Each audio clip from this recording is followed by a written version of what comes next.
We know about our elected leaders, including our presidents. How much do we really know about their personal backgrounds and their family histories? For instance, did you know that Prescott Bush, the grandfather of our current president, George W. Bush, ran a bank and other Manhattan-based organizations that were actually front companies for the Nazis? U.S. Senator Prescott Bush sat on the board of the Union Banking Corporation. This and other Manhattan-based organizations were actually nest eggs for German industrialist Fritz Thyssen. Thyssen was the main financier for the Nazis. He later published the autobiography, I Paid Hitler.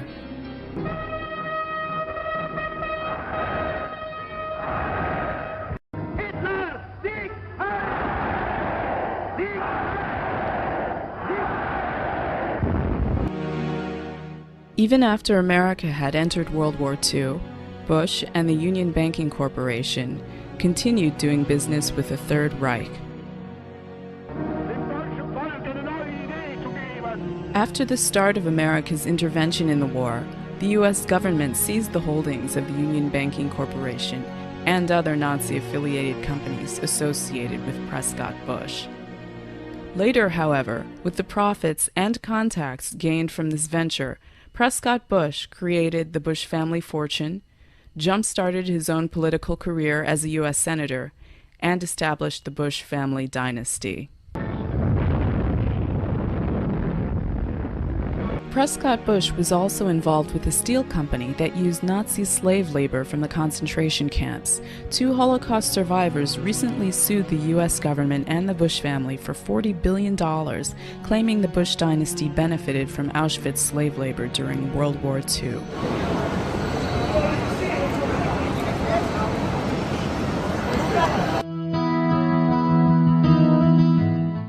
Many New Yorkers may not be aware that 3 of the former Bush Nazi holding companies had offices in Lower Manhattan, including the Union Banking headquarters at 39 Broadway.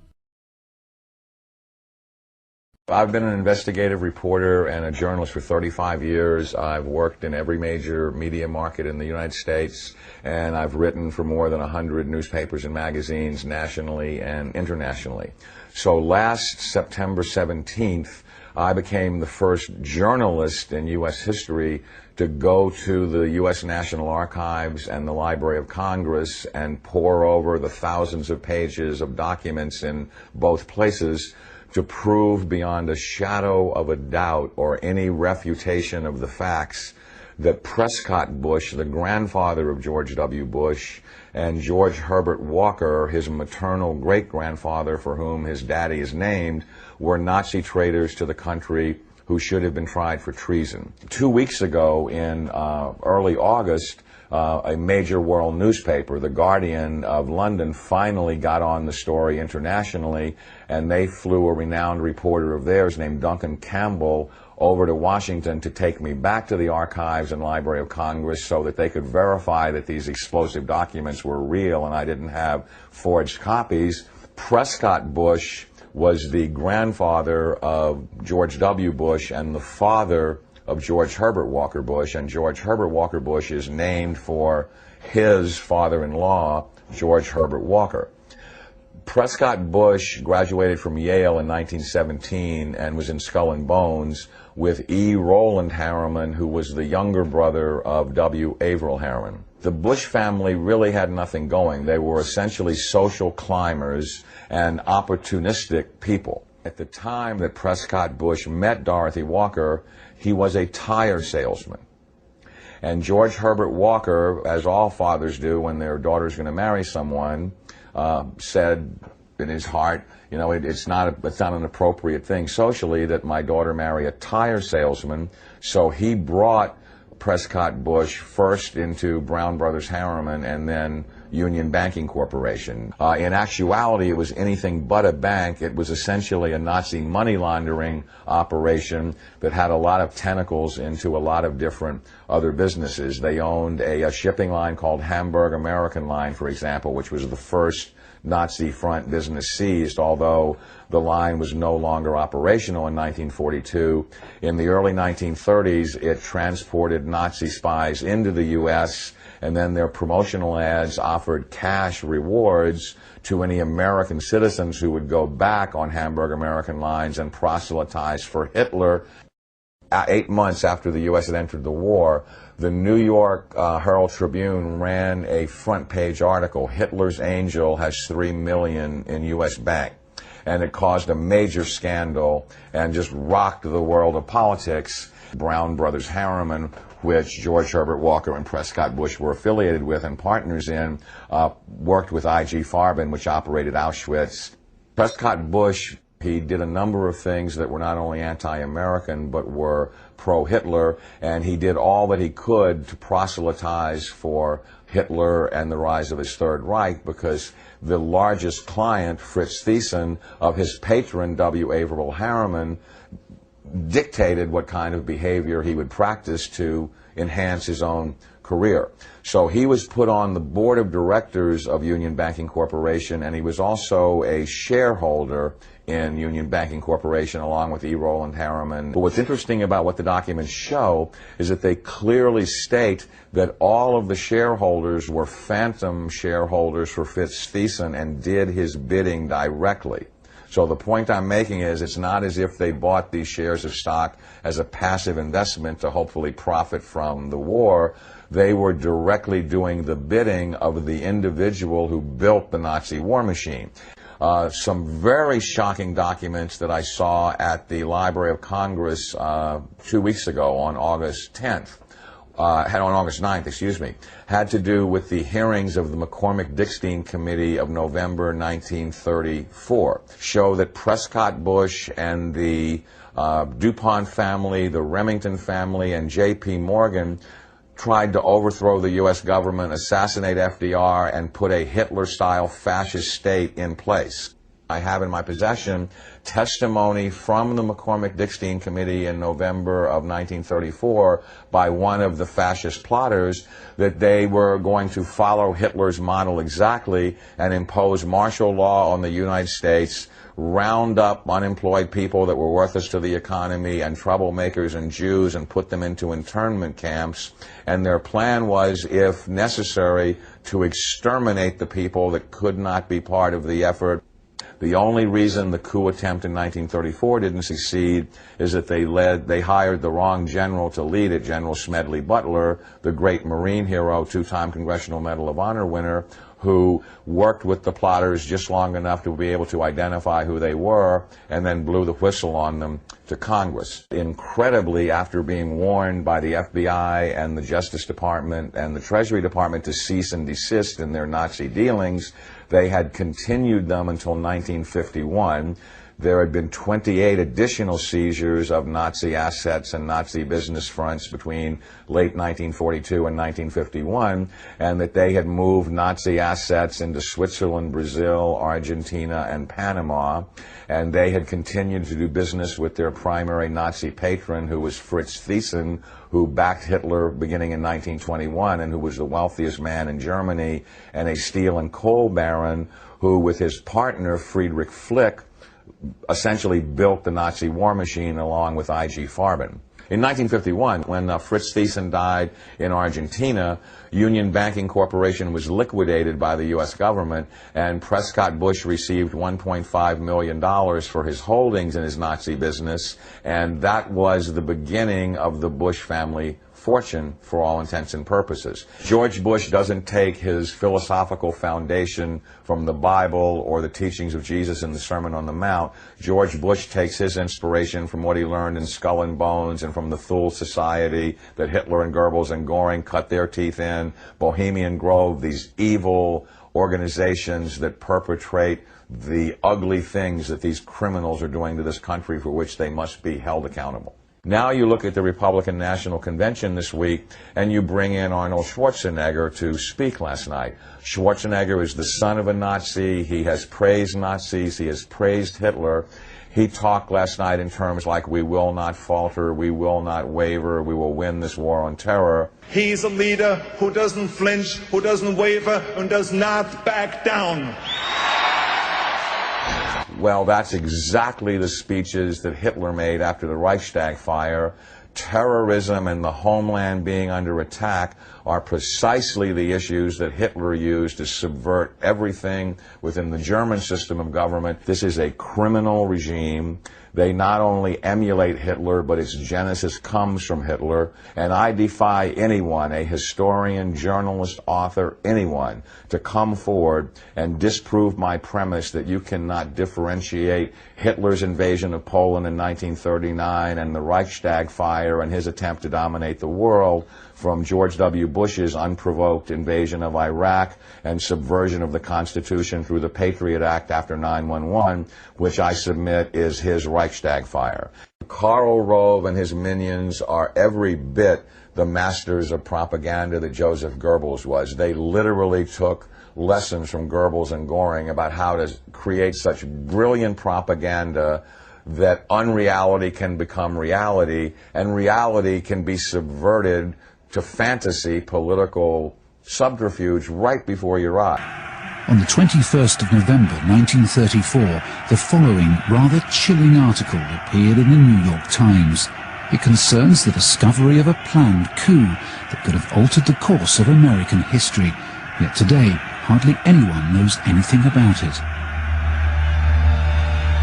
A plot of Wall Street interests to overthrow President Roosevelt and establish a fascist dictatorship backed by a private army of 500,000 ex-soldiers and others appeared before the House of Representatives Committee on Un-American Activities, which began hearings on the charges.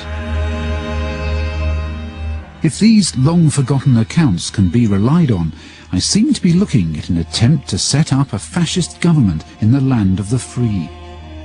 A coup that could have toppled one of America's most revered presidents, paved the way for a possible alliance with Italy and Germany, and thereby change the complexion of World War II. Fascism was seen as an example to be learned from, because it seemed like a quick fix. All you needed to do was get people to shape up. You could have had a handful of the wealthiest people in the United States found guilty of treason and sentenced to death.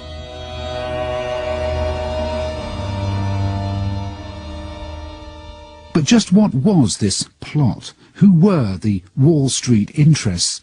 Or was this nothing more than a moment of paranoia from a national media not renowned for its self-restraint?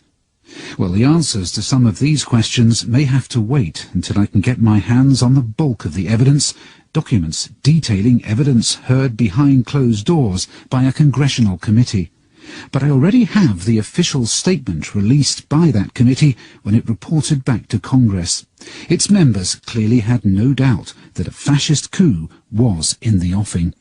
In the last few weeks of the committee's official life, it received evidence showing that certain persons had made an attempt to establish a fascist organization in this country. There is no question that these attempts were discussed, were planned, and might have been placed in execution when and if the financial backers deemed it expedient. So such a plot, backed by powerful people, was waiting in the wings. That much is very clear. But how did it come to this? Well, it all happened during one of the bleakest moments in US history. They used to tell me I was building a dream. The America of 1933 was in the teeth of the Great Depression, a time of extreme poverty, desperation, and the barren plains of the grapes of wrath. Brother, can you spare a dime? I see millions of families trying to live on income so meager that the pall of family disaster hangs over them day by day. Once I built a tower, now it's done. Brother, can you spare a dime? The Great Depression is not called the Great Depression in this country by accident. Michael Kazin is professor of history at Georgetown University in Washington, D.C. It was the deepest and the longest economic downturn in American history. As many as 1/3 of the labor force was unemployed in the early 1930s especially. Really the core of the industrial economy was all but shut down. Say, buddy, can you spare a dime? All of this added to a sense that American society was coming apart, not just the economy. People no longer had much faith in the authorities at any level, economic or political. Yet the image of those days we've been left with is not social unrest, fascism and treasonous plots, but one of dignified suffering and resilient faith in the American dream. No one illustrated that better than President Franklin D. Roosevelt, whose New Deal reforms promised jobs, pride and fresh hope to ordinary Americans. I, Franklin Delano Roosevelt, do solemnly swear that I will faithfully execute the office of President of the United States and will, to the best of my ability, preserve, protect, and defend the Constitution of the United States. So help me God. FDR's New Deal policies brought an increase in public work programs, more help for the poor, and the removal of the dollar from the gold standard. Yet while history remembers FDR as a visionary saviour in America's hour of need, some at the time saw him in a very different light. There were major elements in the business community that hated Roosevelt, and they hated Roosevelt out of all proportion to the scale of the measures that he had actually brought in. Professor Tony Badger is Master of Clare College, Cambridge, and author of several books on Roosevelt's New Deal. These were businessmen who essentially thought that Roosevelt was putting America on the wrong road in a big way in 1933, and that it was setting the federal government up as a sort of arbiter and enforcer and intervener in the American economy in a way that they were deeply afraid of. Such powerful enemies had been made within 100 days of FDR taking office in 1933. The businessmen were also aware that out in the country there were demagogues who were making really popular, apparently radical-sounding appeals, and they were always worried that Roosevelt was unleashing these forces, would encourage these, what they thought of as crackpots, to wreak havoc. The right wing in America wasn't going to sit back and let this happen. It's into this world that the plot to overthrow FDR was born. But who was going to lead it, and how did they think they'd get away with it? I'm hoping the answers lie amongst the formerly secret papers of the Congressional Committee that investigated the planned coup. These, I'm told, are locked away in the National Archives of America. It was established to investigate the activities of fascist sympathizers in the US in the early years of Roosevelt's presidency. It's a very small amount. Only, 4.5 boxes for what they did in executive session. So it doesn't look that much, and there's even less than it looks. For what the committee investigated and how much testimony they heard, yes, I mean, it's a very small amount. Despite the paucity of documents, there are some that catch my eye. Starts with some interesting disputes between the General and the committee. The Chairman, General, you are a retired Commandant of the Marine Corps. The most important testimony in these records is from a senior commander of the US Marines, Major General Smedley Butler. I was in the Marine Corps 33 years and 4 months on the active list. Major General Butler came before the committee of his own free will.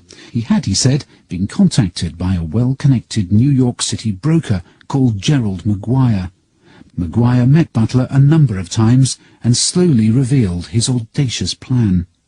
He and his financial backers wanted Butler, a highly decorated war hero, hugely respected by rank-and-file soldiers, to rouse an army of World War I veterans, many of whom were angry that a bonus they'd been promised had yet to be paid. The idea was that the general would use these men to help seize the White House, just like Hitler and Mussolini had used their private armies to bully their way into power. At the time, Butler, a staunch defender of democracy, went along with the plan, but he was secretly appalled. Inside the National Archives, I was joined by writer John Buchanan, who has made a study of right-wing America in the 1930s. These super wealthy capitalists essentially wanted to pose such a threat to Roosevelt that he would basically step aside. If FDR would not cooperate and step aside, they would execute him, kill him. Smedley Butler's testimony shows the plot was at an advanced stage. McGuire said to me, I went abroad to study the part that the veterans play in the various setups of the governments that they have abroad, like France, and I found just exactly the organization we're going to have. It is an organization of 500,000 super soldiers here in America. Well, I said, I suppose you get these 500,000 men in America. What are you going to do with them? He said, did it ever occur to you that the president is overworked? We might have an assistant president. He went on to say that the position would be a secretary of general affairs, a sort of super secretary. He said, you know the American people will swallow that. We have got the newspapers. We will start a campaign that the president's health is failing. Everybody can tell that by looking at him, and the dumb American people will fall for it in a second. Now in his 90s, Jules Archer was a young man of 18 when General Smedley Butler gave his testimony. He remembers just how idolized the man still was by the tens of thousands of veterans who'd been under his command. He was a fantastic anti-war general. He was very popular with the soldiers and sailors. He fought for them, and he fought for their rights. That was one of the reasons he was selected for the plot, because they knew he could raise a paramilitary army of veterans who would follow him because they believed in him. It was here at the Association of the Bar in central New York City, just a stone's throw from Wall Street, that the case against the plotters came to a head.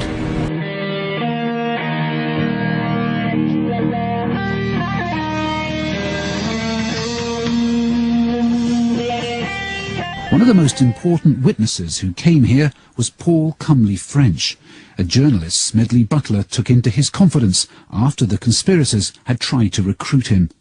French had also met chief plotter Gerald McGuire at his Wall Street offices, and he recounted their conversation to the committee. We need a fascist government in this country, he insisted, to save the nation from the communists who want to tear it down and wreck all that we have built in America. The only men who have the patriotism to do it are the soldiers, and Smedley Butler is the ideal leader. He could organize 1 million men overnight. During the course of the conversation, he continually discussed the need of a man on a white horse, as he called it, a dictator who would come galloping in on his white horse. He said that was the only way, to save the capitalistic system. But it was Smedley Butler, war hero and soldier's friend, who exposed the plot.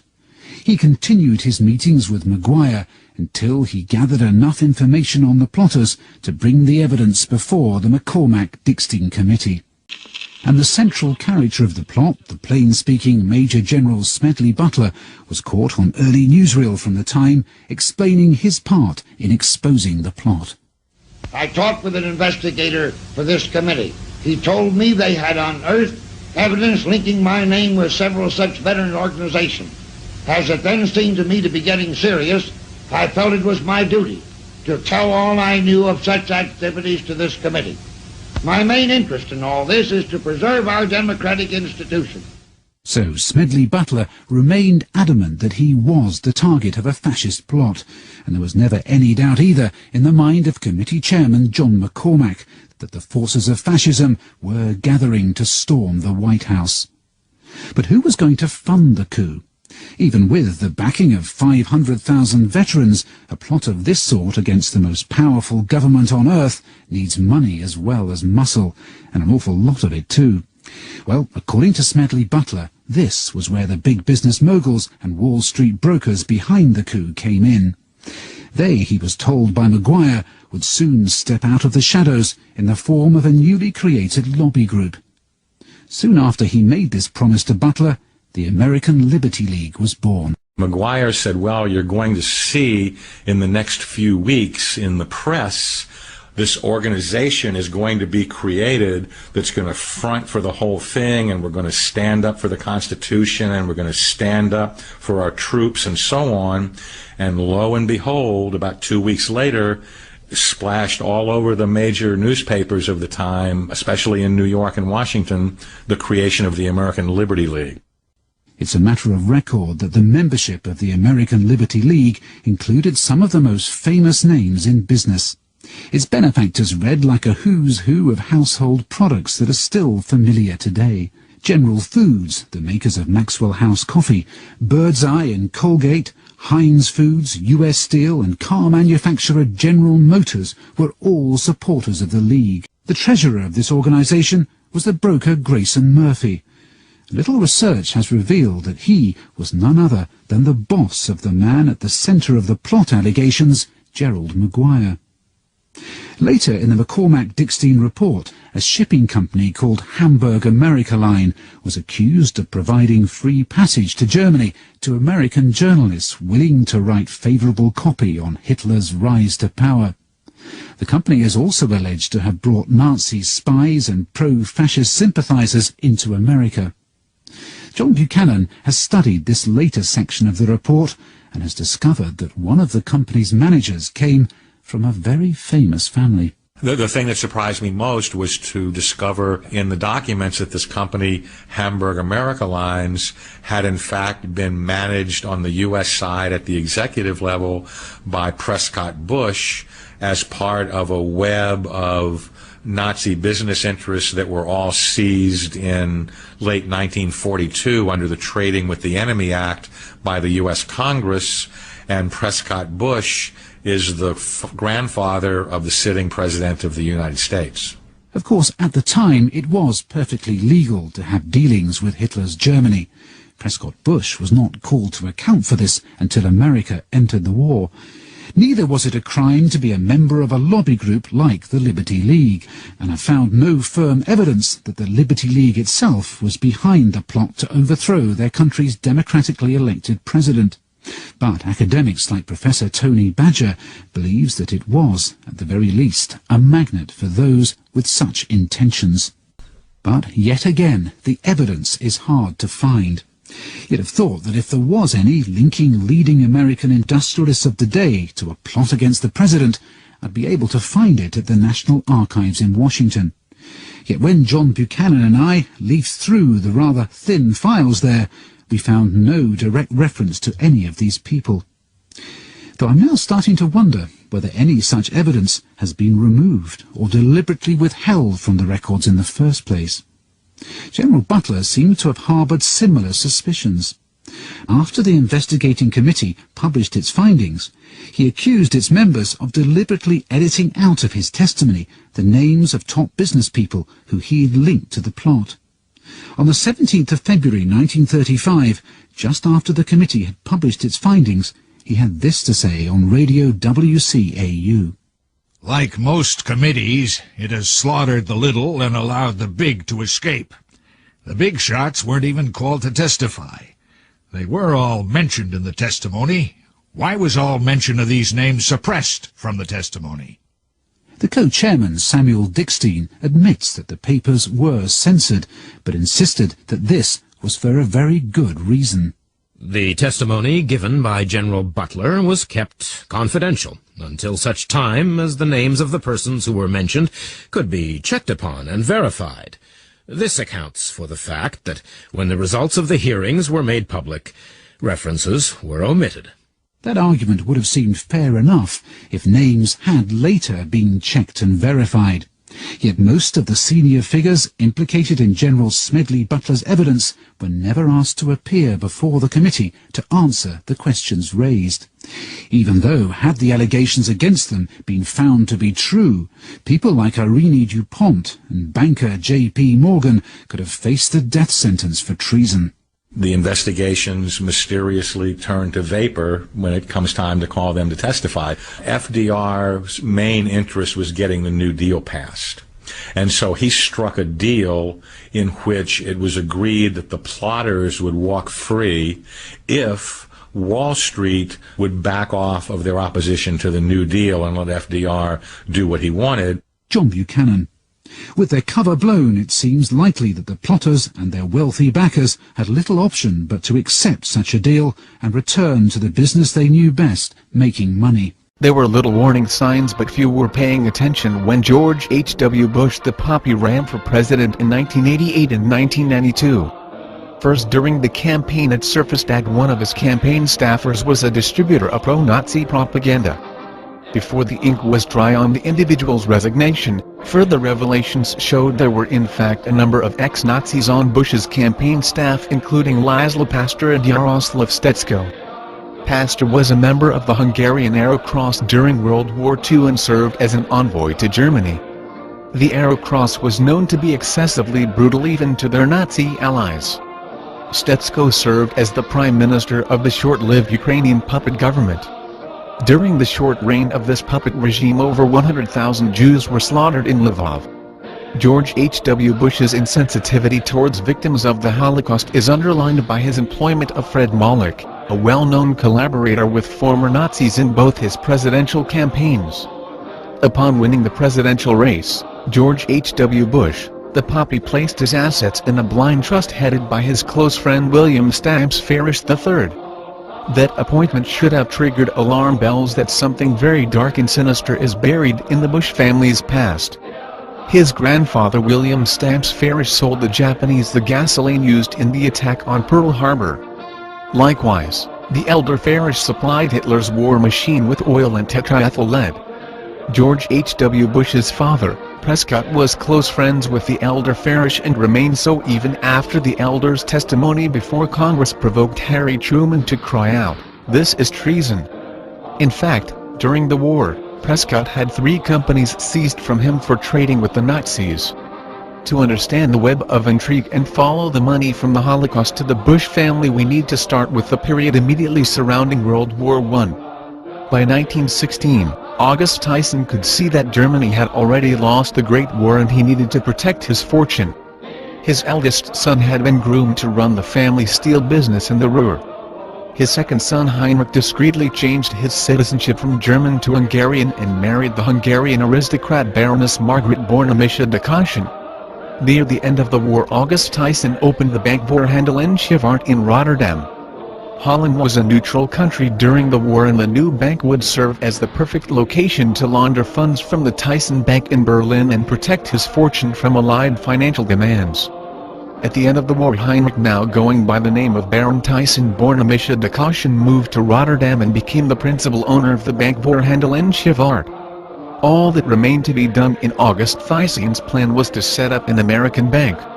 In 1922, Averell Harriman traveled to Germany to set up a branch of W.A. Harriman in Berlin. Harriman had hired George Herbert Walker, George H.W. Bush's grandfather, to run both the New York and Berlin branches of his expanding investment firm. During his stay in Germany, Harriman had met the Tyson family and agreed to help the Tysons set up an American bank. In 1923, Germany was in economic shambles and Tyson met with his friend General Ludendorff, who advised him that Germany's hope lied with Hitler and the Nazi Party. Tyson soon became a financial backer of the Nazis and Hitler. Early in 1924, Hendrik J. Kuenhoven, the managing director of Bank Voorhandel en Schifvaart, traveled to New York. Meeting with Walker and the Harriman brothers, they founded the Union Banking Corporation. In 1926, August Tyson died. The eldest son Fritz expanded the Tyson empire by creating United Steel Works. Tyson also brought Frederick Flick on board. The Tyson-Flick Union was designed to suppress the Union movement. As a result of the merger of Tyson and Flick, George Walker hired his son-in-law, Prescott Bush, to manage the United Steel Works account. One division of United Steel Works consisted of both Consolidated Silesian Steel Corporation and the Upper Silesian Coal and Steel Company. Both were located in the mineral-rich Silesian area of Poland. The arrangement was extremely profitable for all 4 men: Tyson, Flick, Walker and Bush, until the Depression started in 1929. Congressional investigations after the war showed that United Steel had supplied 50.8% of the pig iron to Nazi Germany and likewise was a major supplier of all other ferrous-based metal products needed by Hitler's war machine. Hence, one of the largest munitions makers in Nazi Germany was funded by Prescott Bush, the father and grandfather of 2 future U.S. presidents. Due to the Depression, Harriman merged with Brown, forming the Brown Brothers and Harriman firm. Internally, the stock of Consolidated Silesian Steel Company was held by the Harriman 15 Corporation, formed by Harriman and Bush. 2/3 of the stock was owned by Flick. By 1934, with Hitler in solid control of Germany, the profits from the Tyson-Flick union soared to over 100 million. Both Union Bank and the Bank Vorhandel in Schifart were overflowing with money. Prescott Bush became managing director of Union Bank and took over the day-to-day operations of the German plan. In 1939, the Nazis invaded Poland, ending a dispute over taxes between Consolidated and the Polish government. The Nazis' original plan was to replace the workers in Polish factories with Soviet prisoners. However, that portion of the Hitler-Stalin agreement was never implemented. Consolidated Silesian Steel Corporation was located near the Polish town of Ossism. When the plan to use Soviet prisoners as forced labor fell through, the Nazis began shipping Jews, communists, gypsies and other minority populations to the camp the Nazis had set up. This was the beginning of Auschwitz. The reason Auschwitz was located there was because of the abundant supplies of coal which could be processed into aviation fuel. IG Farben soon built a plant near Auschwitz to take advantage of not only of the nearby coal deposits but also of the slave labor supply available at Auschwitz. According to a Dutch intelligence agent, Prescott Bush managed a portion of the slave labor force in Poland. Tyson and Flick sold Consolidated Steel to UBC. Under the complete control of Harriman and Bush's management, the company became Silesian American Corporation, which became part of UBC and Harriman's portfolio of 15 corporations. As the 1930s progressed and it became clearer that war was imminent, Bush and Harriman hired the Dulles brothers to conceal the Nazi money and ownership in Union Bank. In concealing the involvement of the Nazis in Union Bank, Prescott Bush and Harriman undoubtedly knew that they were already engaged in an activity that was probably illegal and certainly not in the best of interests of their country. Once war broke out, however, Bush's activities on the behalf of the Nazis through union banking became tantamount to treason. The reader should understand that the concealing of Nazis' assets located in the United States through a maze of corporate shells often based in Switzerland was an integral part of the German battle plan. In fact, the Nazi had a word for it, tarnum, or to camouflage. The primary aim of these concealed Nazi corporations was to wage economic warfare by creating production bottlenecks for their adversary. The reader should also be aware that 2 Americans were present during the secret meeting of the German elite that brought Hitler to power. Those 2 Americans were John Foster and Allen Dulles. 2 of the directors of Union Banking, Groninger and Kooyenhoven, were Nazi directors of the Bank Vorhandel in Schifart, formerly the Von Heydt Bank. Von Heydt was also a Nazi and has been identified as the intermediary between the Guarani Trust and Adolf Hitler. Both Groninger and Kooyenhoven contributed lavishly to Himmler's circle of friends. There were over 40 firms around Auschwitz using slave labor from the death camp. Soon the Nazis had a massive store of gold from dental fillings, glasses and jewelry. The Nazis extracted the fillings of its victims after being informed by Degussa that the company could refine it into marketable gold bullion. Degussa was awarded an exclusive contract with the Nazis to refine all gold. The company was also joint owners with IG Farben of Dagesh, a firm that produced Zyklin B cyanide tablets used in the gas chambers. Due to the hoard of gold fillings stacking up at Auschwitz, Degussa built a smelter there. The bullion was then shipped back to Berlin and commingled with the Nazis' gold stash. Undoubtedly some of it made its way back to the banker in charge of United Steel Works, Prescott Bush. October 20, 1942, the United States government seized union banking under the Trading with the Enemy Act. During that summer, the New York Tribune had exposed Bush and Tyson, whom it called Hitler's angel. Union Bank's books revealed a myriad of Nazi money and holding companies. Officials realized they had only scratched the tip of the iceberg. On November 17, 1942, the government seized Silesian American Corporation and placed its operation under the Government Alien Property Custodian Office. Following the war, authorities seeking to locate the Dutch royal family's jewelry discovered the transaction papers of the Silesian American Corporation in the books of Bank Vorhandel in Schifart. The bank manager, H.J. Kooyenhoven, came under intense scrutiny and was shocked by the discovery. Soon Kooyenhoven traveled to New York to inform Prescott Bush.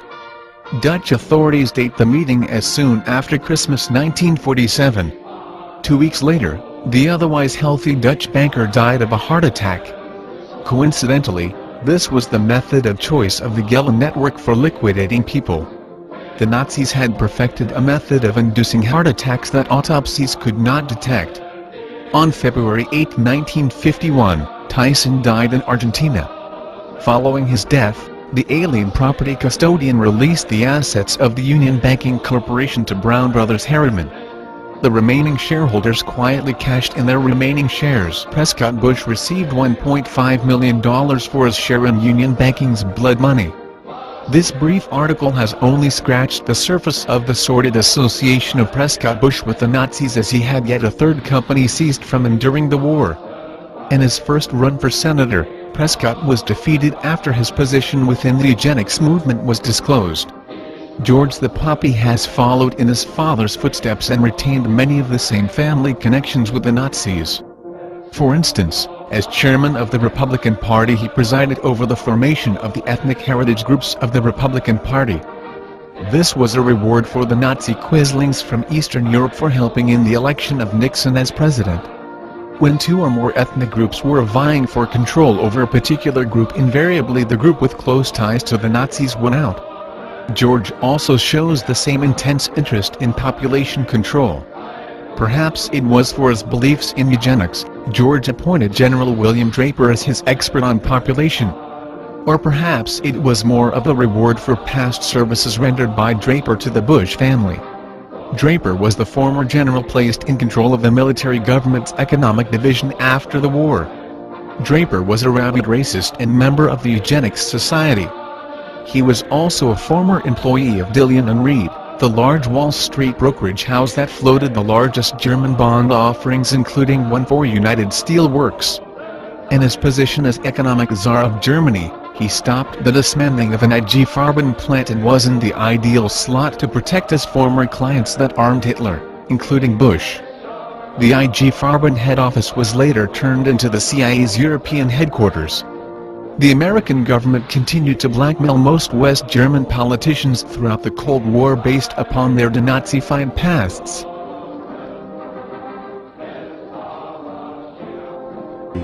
And Americans, I think, in the 30s cared more about security than they did about democracy. And so if a group of businessmen, with the help of some people, former military people or current military people, could have fairly quickly brought the economy back, created this sense of security, then yes, it is possible that they would have gotten some popular support. America would have become a dictatorship. Democracy would be gone. America would have joined Hitler and Mussolini as a fascist triumvirate.